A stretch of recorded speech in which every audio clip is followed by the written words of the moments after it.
MERICA!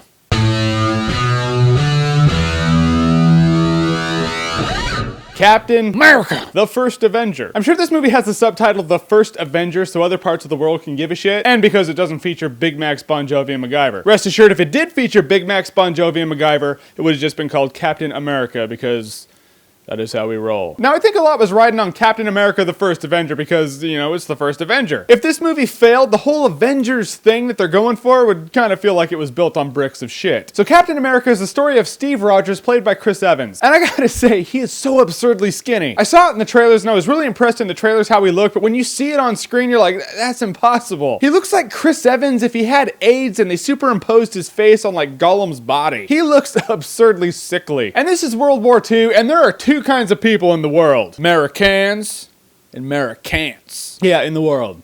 Makes sense. Steve Rogers is clearly that first one. This kid is so patriotic. He just wants to get out there and serve his country. And I actually thought that was really cool to see. I mean, these days you don't see that. These days people are like, yeah, I know you're paying for 4 years of college, but no thank you. But him, he's like, no, I just want to go out there and do good. So I really like Steve Rogers' attitude. He's just a good guy. Which is why Stanley Tucci's like, that's the guy we want for the whole super soldier experiment thing. And so he becomes the super soldier Captain America. And after that, they're like, all right, now what do we do with him? All right, we'll just make him a propaganda piece. Which is funny, and I like that they did that because that's why Captain America was created. Same with Superman. Country morale. Because nothing speaks American morale like an alien from Krypton. Which is why we got Captain MERICA. And so at a point, he's like, you know what? Enough of this shit. I'm going in there and I'm doing some good. Now, the main bad guy in the movie is the Red Skull, played by Hugo Weaving. And Hugo Weaving was like born to play the Red Skull. I always thought the guy looked like a skeleton anyway, and he plays a good villain. We all know that. So it was just perfect. And I thought the Red Skull was like some Hitler enthusiast or something. It's not really like that. He just hates absolutely everything. He's one of those old school comic book villains who just wants to destroy everything. Yeah, you know, little things. Hugo Weaving totally killed his Red Skull. Now, in going into these Avengers tie-in movies, I always forget that they tie in. So I'm watching Captain America and I'm like, holy shit, look at that. It ties in with Thor a bit. Which I really like seeing. I like this whole intricate web of interconnected movies that Marvel's doing. I gotta give him props for that. There was a lot of build-up though. I mean, I like seeing when he was skinny, and I like seeing how, you know, it shows the quality of his character. Then he becomes a super soldier, but he's a propaganda piece, so he's still not really doing anything in war. Then he gets out into battle, and you know the scenes it showed in the trailers? Like he busts in the door and starts blasting people. Yeah, they like montage through that. You get the feeling he goes out in a few battles, but it's all like montage. A montage with no 80s music? No, you can't do that. However, there were some action scenes in this movie that were just straight up awesome. That shield is a great weapon. I mean, I knew he threw it, you know, I know the whole concept of the shield, but when you see it like bounce off of someone's chin and make that ping sound, you're just like, I want that shield. And there were some action scenes that reminded me of a video game raid. Like not MMO raid, more like Unreal Tournament raid. You got a bunch of soldiers fighting, then one guy gets in the vehicle and the other guy gets on the 50 cal on the top and he's just blasting people while the other guy's driving through the base. I was like, yeah, we got our Unreal Tournament action sequence, check. And there is one scene that I kid you not is the train scene from Uncharted 2. Verbatim, like it's the same. They're in the mountains, they're advancing the train while it's moving. You got the big guys in armor that are coming after him that are like impossible to kill. I'm telling you, it was Uncharted 2. A lot of the scenes though, you could tell they use special effects. You know that artificial sunlight green screen kind of effect you get when you're like on a green screen? It usually happens when they try to recreate 1940 something on a green screen. It just looks like artificial sunlight, like Kingdom of the Crystal Skull or something. Quite a few scenes you notice that going on, but it's not like Sky Captain in the World of Tomorrow or anything like that. So it kind of annoys you, but you kind of roll with it. Other scenes when he's throwing people, you can tell they're on strings and whatnot, so that kind of looks fake. But then he'll throw the shield and bounce it off someone's face, and you're like, I forgot about the strings. And you saw him in the trailer, Howard Stark's in it, Tony Stark's dad. And it's funny because Samuel L. Jackson was saying to Tony Stark in Iron Man 2, he was like, you remind me of him, you know, your father. I was just like, I don't see it. I saw the 70s stock footage. He does not remind me of Howard Stark in the least. But in Captain America, Howard Stark's young, he's in his prime, and I'm like, yeah, he reminds me of Tony Stark. So I really like the character Steve Rogers, probably more than any character I've liked since Tony Stark, which is funny because they're so different. They're like absolutely different. They're nothing alike. Not at all. The movie was cool. It was fun. The pacing was a little off, I felt, in a lot of scenes. I don't know if it was an action-packed movie or a movie that took a while to get going. Probably both. Mixed in among itself. But it's still worth checking out, and I'm gonna buy it on Blu-ray. So the Avengers setup movies are out now. So which one's your favorite? Iron Man 1, Incredible Hulk, Iron Man 2, Thor, Captain America? Comment below, let me know. But if you like what you've seen here and you want to see more, click right here to see more. MERICA! Because I can.